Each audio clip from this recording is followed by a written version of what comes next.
The pulse drops. A twist is coming. Welcome to Pulse Drop Stories. Brace yourself. The fear begins now.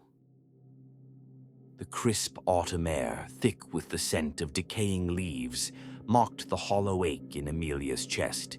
It had been 6 months since little Finn had vanished. One moment, he was scampering ahead on the trail, his bright red jacket a beacon in the dappled sunlight, and the next, he was gone, swallowed by the dense, whispering woods. Amelia and her husband, Thomas, had searched relentlessly. They'd plastered missing posters on every tree, shouted his name until their voices cracked, and even brought in search parties, scouring every leaf-strewn gully and moss-covered rock.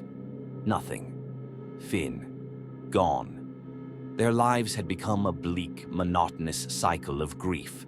They moved through their days like ghosts. The vibrant hues of their existence leached away, leaving behind only a monochrome ache.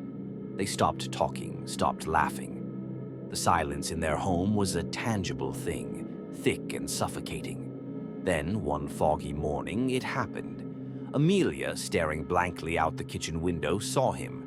There, at the edge of their yard, by the crumbling stone wall, was Finn. His bright red jacket, a shade lighter now, was a splash of familiar color against the gray backdrop. He stood silently, his small hand outstretched.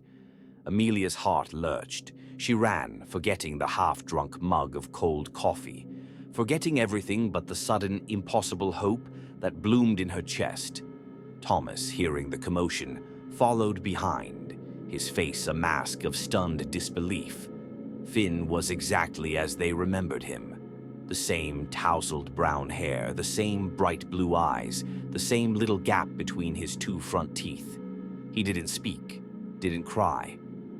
When Amelia knelt before him, he simply took her hand, his little fingers cool and slightly rough against her skin. "Finn. Oh, Finn," Amelia whispered, tears streaming down her face as she pulled him into a fiercely tight hug. Thomas could only stare, his throat too choked with emotion to form words. The next few weeks were a blur of joyous rediscovery.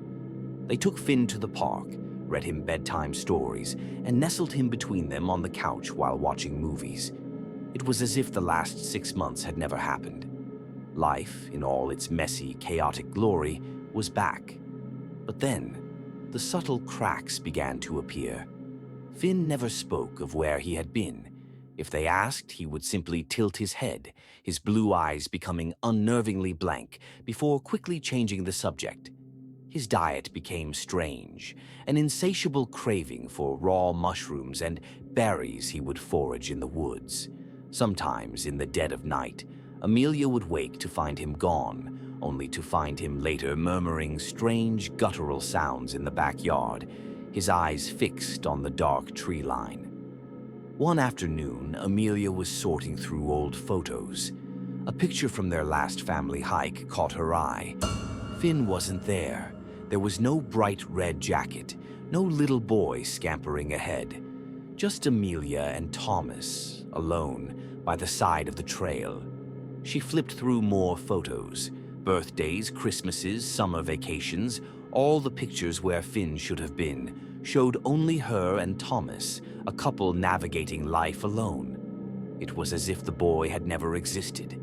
Her heart hammered against her ribs, a cold dread crawling up her spine. She turned to find Thomas, his face pale and drawn, studying the photos with the same horrifying realization. They looked at Finn, who was now calmly dismantling a dead bird he'd found by the pond, his small face smeared with blood. The same bright blue eyes, however, held no warmth, only a terrifying emptiness. He's not our Finn," Thomas whispered, his voice trembling. He's something else." The realization hit Amelia like a physical blow. The memories, so vivid, so real, were false. This creature, this imposter, had woven them into their minds, a cruel tapestry of fabricated love and loss. He was a lure, a cunning predator drawing them deeper into its domain, deeper into the whispering woods. They were no longer a grieving couple reunited with their son. They were prey, and they had just stumbled into a trap. The woods, once a place of sadness, now looked like a bottomless pit, waiting to swallow them whole.